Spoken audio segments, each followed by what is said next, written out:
सर्वात पहिल्यांदा मी विवेकवर्धिनी संस्था आणि तुम्ही सगळेजण यांच्याकडे कृतज्ञता व्यक्त करतो आहे.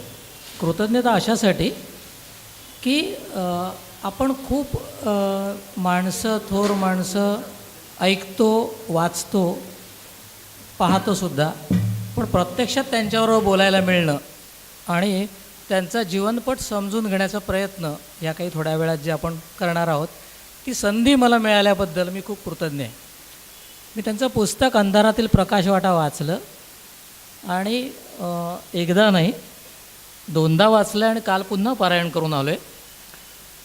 अतिशय प्रभावित झालो आहे मी काही गोष्टींबाबत. म्हणजे आपण काही शोध घेत असतो अख्ख्या आयुष्यभर, आणि आयुष्यभर आपण चांगलं काय, मांगल्य काय, विवेकी काय ह्याचा जो शोध घेत असतो, त्या शोधाला कुठेतरी या ठिकाणी मला एक काही सापडल्याचा खूप आनंद मिळाला. असं मला बऱ्याच वेळा महाराष्ट्रात, देशात सापडलेला आहे, अतिशय वेळा आनंद झालेला आहे. पण हे काही एक विलक्षण जीवनपट आहे आणि तो तुमच्यासमोर मांडायला मला संधी मिळते. त्यांना तुम्ही मगाशी आनंदची मुलाखत ऐकली असली तर ते काका म्हणतात, वाणे काका. आणखी कोणी कोणी काय काय वेगवेगळी नावं दिलेली आहेत. मला डोंबिवलीत आल्यानंतर आबा आठवतात. म्हणजे आबा धामणसकर हे माझं अतिशय एक जिव्हाळ्याचं, आदराचं स्थान आहे, प्रेमाचं स्थान आहे. आबा धामणसकर हे कवी हृदयी आहेत, परदुःखाशी जोडले गेलेले आहेत. सतत काव्यात ऑलमोस्ट विरघळून गेल्यासारखे ते असतात, असे ते एक आबा. दुसरे आबा मला डॉक्टर विजय आजगावकर, ही दोन्ही मंडळी आहेत आणि अतिशय समाधान आहे मला. अपरंपार कणव, प्रेमळ, डायबेटॉलॉजिस्ट आहेत. दुसऱ्यांच्यामधली साखर कमी करतात पण स्वतःतला गोडवा कमी करत नाहीत, इतके छान. डॉक्टर ए पी पाटकर जे माझे गुरु, आणि सायकियाट्री जी काय आम्ही शिकलो आहे त्याच्यातलं संपूर्ण बेसिक तयार करून देणं हे आहे. आणि चौथे आबा हे माझे स्वतःचे वडील, अतिशय साधे, सरळ आणि अतिशय सज्जन. कुणाला दुखवण्याचे त्यांच्यात काही अशी कपॅसिटीज नव्हती, असं मला तरी आठवते. त्याप्रमाणे मी हे सगळं का सांगतो आहे, मी जर या चारही आबांचे फोटो तुम्हाला दाखवले असते तर तुम्हाला डॉक्टर जगन्नाथ वाणींशी त्यांचं काय साम्य आहे ते कळलं असतं.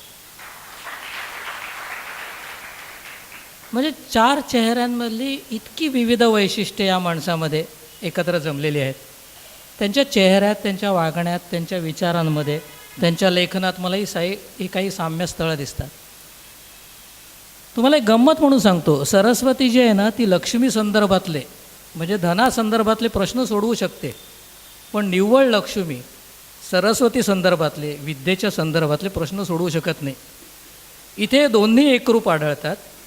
स्वतः ते गणिताचे प्राध्यापक आहेत. नुसते प्राध्यापक नव्हे, स्टॅटिस्टिक्समध्ये अतिशय, म्हणजे PhD तर आहेच, पण त्या पलीकडे त्यांनी स्टॅटिस्टिक्स या विषयात कॅनडामध्ये अतिशय छान काम केलेलं आहे. हे सगळ्यांचे हिशेब जे काही चुकलेले असतील किंवा मांडून द्यायचे असतील तर त्याला मदत करतात, असे ते स्टॅटिस्टिशियन आहेत. आयुष्यात 8वीत मला संत तुकाराम महाराज हे वाणी भेटले.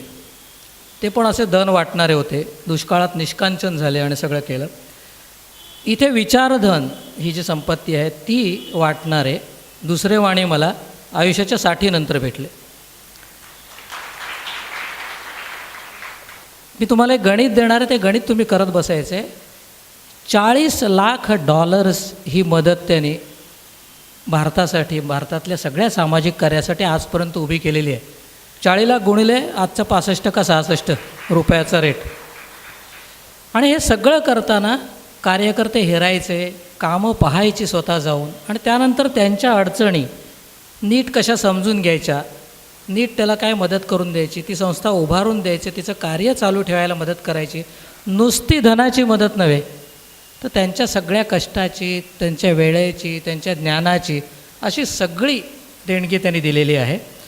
आणि पुन्हा हे सगळं म्हणताना, फोडिले भांडार धन्याचा हा माल, मी तो हमाल भारवाही, ही त्यांची मनोधारण आहे. मला तुमच्या पुस्तकात ते वाक्य सापडले आणि मी खूप आनंदी झालेलं आहे. 1992-93ची माझी त्यांच्याशी अप्रत्यक्ष ओळख आहे. त्यांना माहीत नाही आहे, पण मी त्यांना त्यावेळेला ओळखलं आहे. शोधभूताचा मोहीम झाली, मानसिक आधार केंद्राची संकल्पना त्यावेळेला मांडली होती आणि लातूर भूकंपातील मानसिक पुनर्वसनाचं काम झालं होतं. त्यावेळेला ते काम त्यांच्यापर्यंत कसं पोहोचलं आहे मला माहीत नाही, पण त्यांचं पत्र मला आलं आणि ते पत्र असं होतं की ह्या बाबतीत जी काही मदत लागेल ती मला कळवा, मी ते आनंदाने करेन. हे त्यांना माहीत नाही, आठवणं पण नाही कदाचित, आणि आठवणार नाही वैशिष्ट्य की त्यांनी हे केलं आहे आणि सांगितलं होतं. त्यावेळेला माझी ओळख होऊ शकली असती, मी त्यांना उत्तर दिलं नाही. मी उत्तर दिलं नाही याचं महत्त्वाचं कारण असं होतं की या काही कल्पना यासमोर मांडणं, त्या थोड्याफार त्याचा एक बेसिक उभा करून देणं, एवढंच माझ्या सगळ्या व्यवसायाच्या गडबडीत मी करू शकत होतो. त्यामुळे मल्टीटास्किंग आणि नो इन्स्टिट्युशनल वर्क, ह्याला मराठीत एक ना धड 12वर चिंध्या म्हणतात, हे त्यावेळेला झालं होतं. पण डॉक्टर दाभोलकरांनी त्या कल्पनेची नोंद करून त्या संदर्भात डॉक्टर वाणेंशी काही बोलणं केलेलं होतं. तर अशा एका विलक्षण माणसाच्या अफाट कर्तृत्वाची ओळख आपण आज करून घेणार आहोत. जेवढं शक्य होईल तेवढं मी त्या व्यक्तिमत्वाला तुमच्यासमोर आणण्याचा प्रयत्न करणार आहे. मी त्यांना पहिल्यांदा अशी विनंती करीन की तुम्ही गृहस्थाश्रम इथपर्यंत कसे पोहोचलात, कसं व्यतीत केलं, ते भारत ते कॅनडा हा प्रवास कसा काय, आणि कॅनडाची ऑर्डर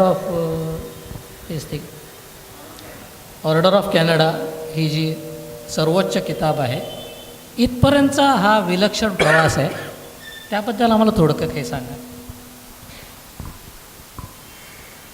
आपल्या वैदिक याच्यामध्ये आयुष्याचे 4 आश्रम असतात: ब्रह्मचर्य आश्रम, गृहस्थाश्रम, वानप्रस्थाश्रम आणि संन्यासाश्रम. तर मी काही प्लॅनिंग केलेलं नसतानासुद्धा हे सगळे वेळोवेळी त्याप्रमाणे झालेत. 25व्या वर्षी मी लग्न केलं आणि गृहस्थाश्रमात गेलो.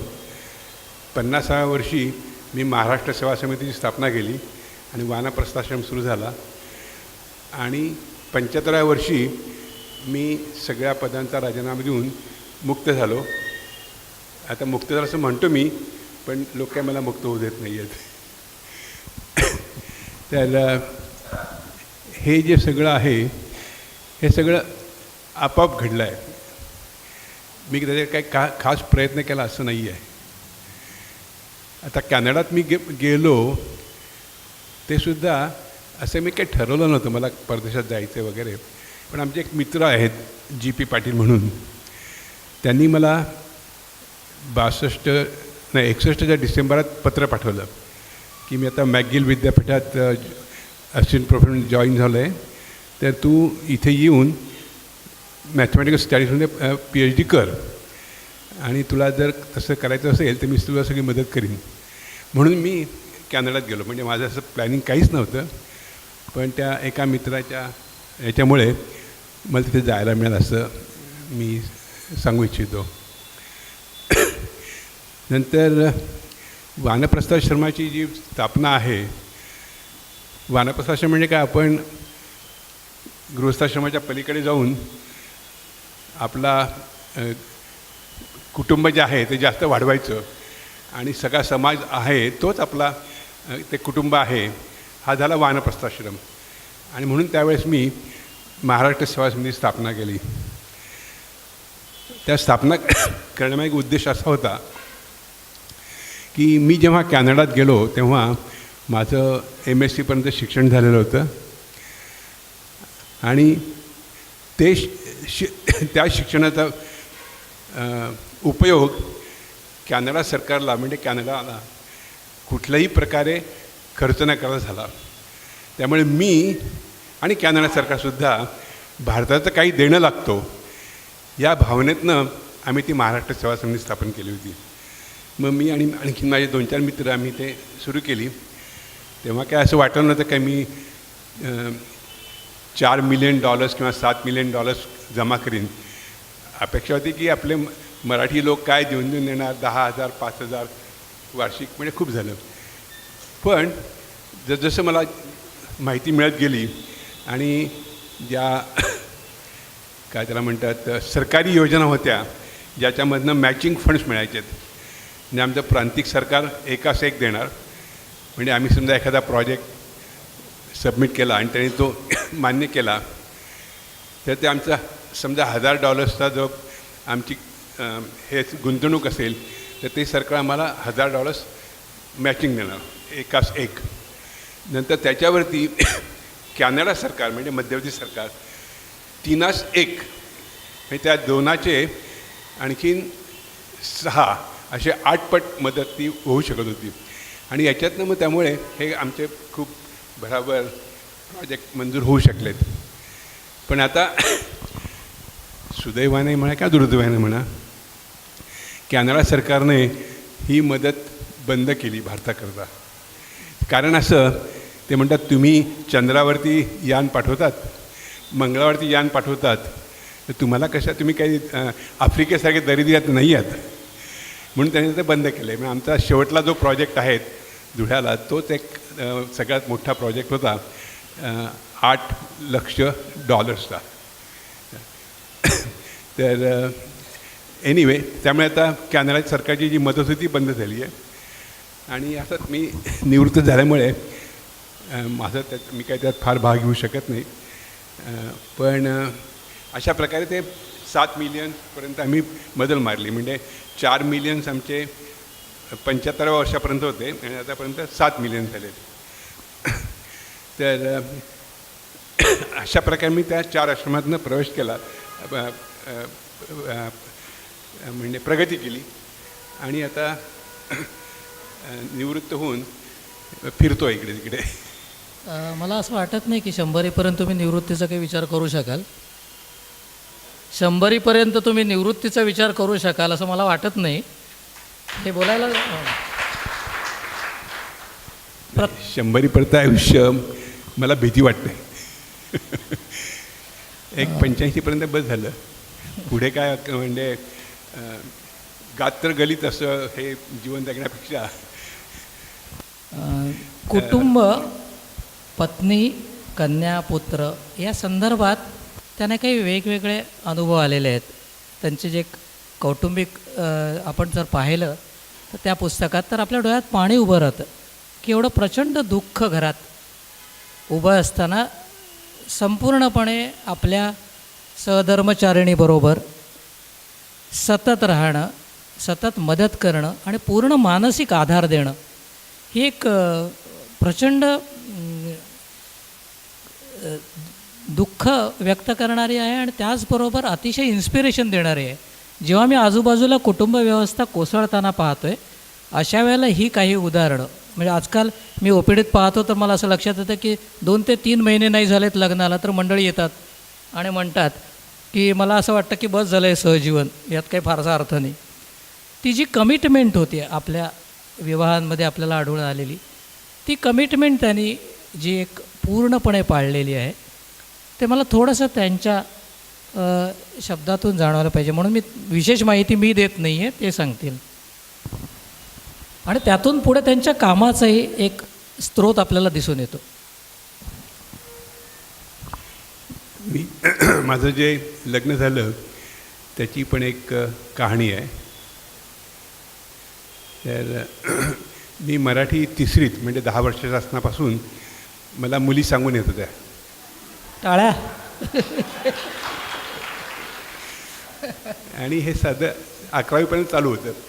आणि मग काही काही प्रपोजल्स असे असायचे की तुम्ही याला आमच्या वडिलांना सांगायचे याला डॉक्टर करा. आमचे वडील म्हणले की आम्हाला ते परवडणार नाही एवढा खर्च, आम्ही सगळा खर्च करू पण आमची मुलगी करा. तर अशा प्रकारे 11वीपर्यंत हे सगळं चाललं होतं. आणखीन मग 11वीला मी SSCच्या परीक्षेत त्यावेळेच्या 9वा आलो आणि मी एकटाच महाराष्ट्रीयन होतो. 9 गुजराती, 5 कानडी आणि मी एकमेव मराठी. मुंबई पुण्याचा कुठलाही एकही विद्यार्थी पहिल्या 15त नव्हता. तर त्यावेळेस माझे वडील मग आमचे जे शिक्षक होते, माझे आवडते शिक्षक आबासाहेब देशपांडे म्हणून, त्यांना भेटायला गेलेत. तर त्यांनी विचारलं आबासाहेबांनी की आता काय करायचं.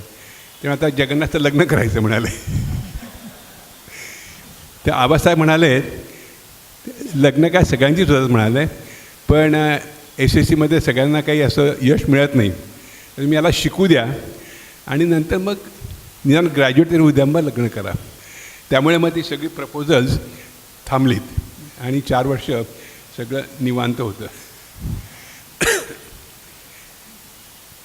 आणि लग्न करायचं म्हणजे माझे खूप विचार वेगळे होते, पण तरीसुद्धा आईवडिलांच्या आग्रहाखातर म्हणा किंवा त्यांचा मान राखावा म्हणून मी लग्नाला संमती दिली. अर्थात त्याच्यात एक महत्त्वाचा भाग असा होता की आमच्या त्या मिसेसचे वडील जे होते ते स्वातंत्र्य सैनिक होते आणि ते तुरुंगात गेले होते. धुळ्याच्या तुरुंगात साने गुरुजींच्या वेळेस आपटे गुरुजी वगैरे त्यांच्याबरोबर ते राहिले होते. त्यामुळे असं एक मोठं खानदानी कुटुंब हा एक विचार घेऊन आमच्या वडिलांना वगैरे वाटलं की नाही आपण हे करावं, म्हणून मी ते त्याला मान्यता दिली. आणि त्या मान्यता दिल्यानंतर ती बदलणं मला कधी वाटलं नाही. म्हणजे आता आमच्या मिसेसना 1972 साली स्किझोफ्रेनिया हा आजार झाला. त्याचं डायग्नोसिस झालं, तोपर्यंत नव्हतं. आणि मग खूप असे प्रसंग यायचे की तापदायक असायचे तसे, कारण ते त्या आजारामध्ये त्या पेशंटचं एक वेगळं जग असतं आणि त्याप्रमाणे मग ते काय विचार करतात, बोलतात. मग त्यामध्ये अपशब्द वगैरे सगळे असे सहन करण्याच्या पलीकडचं होतं. किंवा घरातल्या बऱ्याचशा वस्तू त्यांनी फेकून दिल्या होत्या गार्बेजमध्ये, महत्त्वाच्या वस्तू. त्याच्यामध्ये ज्ञानेश्वरीवरचं दांडेकरांचं पुस्तक होतं, तेही त्यांनी फेकून दिलं. असं सगळं चालू असताना एकदा खूपच परिस्थिती गंभीर झाली, म्हणून आम्ही एका सायकॅट्रिस्टला भेटायला इमर्जन्सीमध्ये गेलो आणि त्याने मग माझी मुलाखत घेतली.